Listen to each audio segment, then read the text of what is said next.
দেখুন বন্ধুরা, কি সুন্দর করে ক্রিসমাস উপলক্ষে লাখ লাখ কোটি কোটি টাকা দিয়ে এই যে এই ডেকোরেশনগুলো উন্নত বিশ্বে করে থাকে। তো আমরা যেমন আমাদের ফেস্টিভ্যালকে অনেক প্রায়োরিটি দিই, অথবা আমাদের ফেস্টিভ্যাল আসলে আমরা যেমন অনেক উল্লাস করি, আনন্দ করি, মানুষকে দান সদকা করি, যদিও হালাল পন্থায়, কিন্তু ইউরোপ আমেরিকায় তারা এরকম রং বেরঙের গাছপালা, গরু, ছাগল, হাঁস, মুরগি যা আছে মোট কথা সব কিছু দিয়ে এরকম ডেকোরেশন করে সুন্দর করে লাইটিং করে মানুষকে মনোরঞ্জন করে। দেখতে ভালোই লাগে। প্রতি বছরই এরকম এক একটা শপিং মল, রাস্তাঘাট সব জায়গায় এরকম রং বেরঙের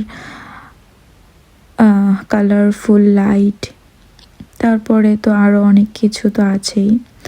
দেখেন বন্ধুরা কি সুন্দর করে সাজিয়েছে।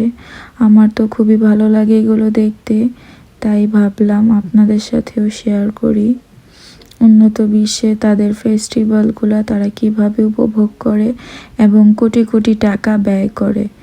যদিও এগুলো পুরোই হারাম, তারা যদি এই টাকা মানুষকে দান করত তাহলে অনেক সওয়াব হইতো, কিন্তু তারা কি আর বুঝে? না বুঝেই করে।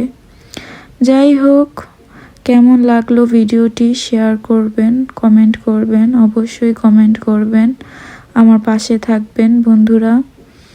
দেখেন সান্টা ক্লজ বানিয়েছে, ওর সাথে ছবি তুলতে আমার টাকা লাগে। আমি একটা ভিডিও করতে নিয়েছিলাম, তখন ওরা না করতেছে যে না ভিডিও করা যাবে না, ওর সাথে ভিডিও করতে হলে টাকা দিতে হবে। আর এইসব ভিডিও জাস্ট ফ্রি। কি সুন্দর করে ডেকোরেশন করেছে, লাইটিংগুলো কি চমৎকার, দেখলেই ভালো লাগে, মনটাও ভালো লাগে। বাচ্চাদের জন্য তো আরও ভালো লাগবে। সবাই বাচ্চাদেরকে শেয়ার করবেন, দেখাবেন। Thank you.